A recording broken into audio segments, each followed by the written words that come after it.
Hello tout le monde, bienvenue sur cette nouvelle vidéo. Ça y est, l'Inter a joué le premier match de la Champions League contre le Mönchengladbach.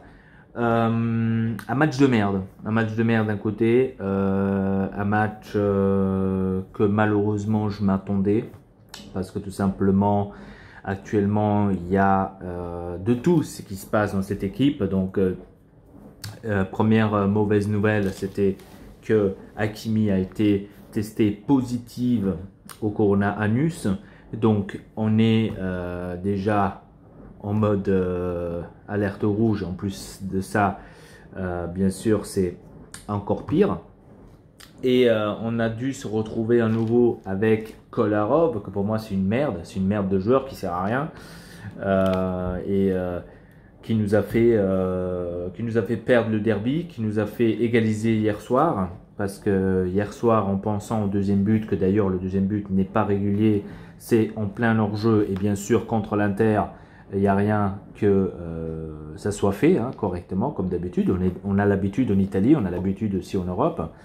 Mais bon, tout à fait normal. Donc, tant que ça se passe seulement à l'Inter, que ça se passe pas au grand comme le PSG, comme le Manchester City où il y a de l'argent qui coule, tant que ça se passe pas chez eux, tout est tranquille, tout est cool peinard et tout est normal. Dès que ça se passe à l'Inter, voilà. Donc, voilà. Bref. Et donc, qu'est-ce que je voulais dire? Ouais, c'était un match où c'est nous qu'on a tout fait, il faut le dire.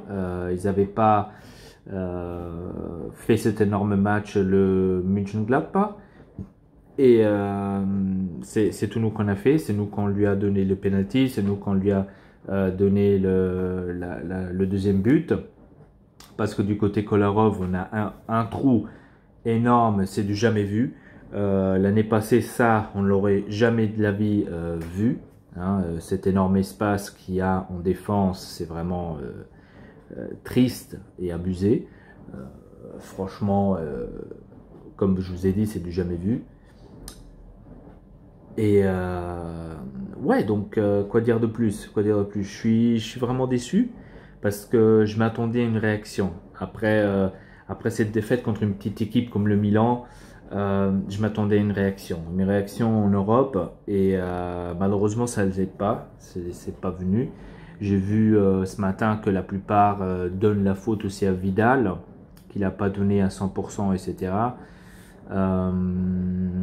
C'est un peu facile maintenant de dire et de donner la faute à Vidal et de dire ouais, t'as pas bien joué, c'est à cause de toi qu'on a perdu, etc. etc.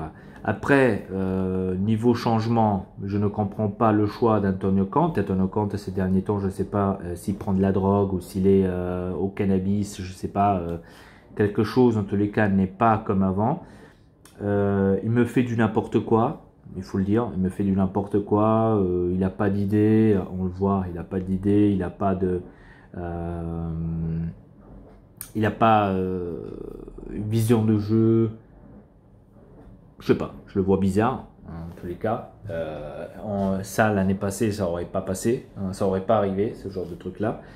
De quoi je suis en train de parler? Du changement d'Eriksen, que j'ai pas du tout compris. J'aurais changé Vidal à ce point-là, parce qu'on voyait que Vidal n'avait plus de force, n'avait plus d'envie. Il me change Eriksen, où je voyais qu'il avait plus de motivation, plus de jeu. En tous les cas, il a fait un bon match. Darmian m'a très impressionné. Franchement, je m'y attendais pas. Tout le monde qui critiquait Darmian, qui disait ouais, on n'a pas besoin de Darmian, etc. Franchement, là, premier match, il a bien fait. Bien sûr, c'est toujours comme ça. Les premiers matchs, on est tous waouh, c'est quand même un bon joueur, t'as vu? Et après, au deuxième match, quand ça attend les mêmes prestations, ça n'arrive pas. Et donc, je reste quand même derrière. Et je ne dis pas énormément, je dis simplement bien joué et pas plus. Ensuite, sortie d'Andanovic, là j'ai pas tout à fait compris l'action. Franchement j'étais étonné, je me dis depuis quand le second il sort quand il doit pas sortir.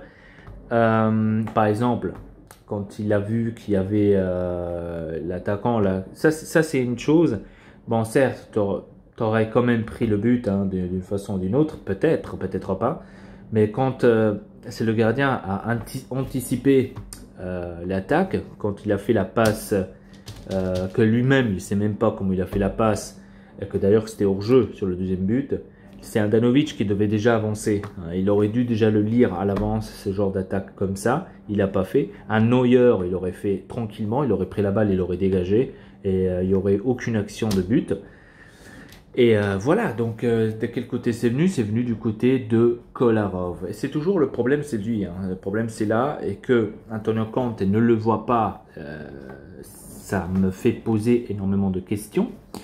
C'est pour ça que je vous dis, c'est soit il est sous drogue, soit il prend quelque chose avant le match, je ne sais pas, parce qu'il ne sait pas lire les matchs, il ne connaît pas les joueurs, je sais pas, j'ai l'impression d'avoir un entraîneur amateur qui prend 12 millions l'année et qui s'en bat les couilles des résultats. J'ai comme l'impression que cette année, c'est en fait ça, la globalité d'Antonio Conte. L'année passée, c'était « je veux gagner, je veux absolument qu'il donne le 2000%, il faut qu'on gagne, il faut qu'on fasse ça, il faut aller, la motivation pure ». Et cette année, Antonio Conte me donne la pression de dire « moi, je suis resté, j'ai 12 millions l'année, je fais encore mes 3 ans, mes 2 ans que je suis là. Les gars, faites ce que vous voulez, m'en bats les couilles. Eriksen, tu veux jouer? Tu t'assois déjà pour commencer parce que voilà, t'es trop bon pour cette équipe, je peux pas te faire jouer. Kolarov, Kolarov. Oui, bon, chez toi, il y a quelques buts qui passent. Joue, allez, vas-y, joue. On n'a pas besoin de Ashley Young, vas-y, joue. Si on perd, on perd. Hein, donc voilà. Donc il n'y a plus ce truc qu'on avait l'année passée chez Antonio Conte. J'ai l'impression, c'est mon impression. Dites-moi dans les commentaires si vous avez la même impression sur Antonio Conte. Mais maintenant, de critiquer seulement l'entraîneur et de ne pas critiquer l'équipe, c'est facile à ce moment-là.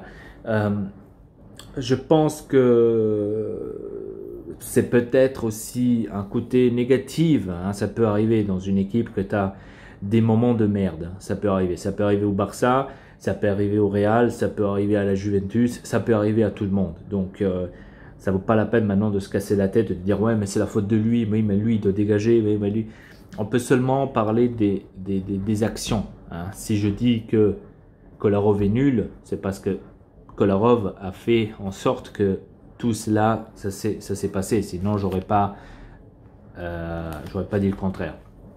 Bref. Je crois que c'était tout pour cette vidéo. Je crois que je n'ai rien oublié. J'espère en tous les cas. Dites-moi dans les commentaires comment vous avez vu ce match de Mönchengladbach contre l'Inter ou l'Inter contre Mönchengladbach pour me dire. Le Real a perdu aussi hier. Donc ça aussi, je ne me l'attendais pas du tout. Mais c'est là qu'on voit que le foot cette année, c'est vraiment très très bizarre. Bref. Ouais, je crois que c'était tout. Je crois que j'ai rien oublié. Dites-moi dans les commentaires si vous avez des trucs à dire sur ce match. Et voilà, donc c'était tout pour cette vidéo. Abonnez-vous à la chaîne, n'en t'excelle pas. Et sur ce, à très bientôt. Triple peace.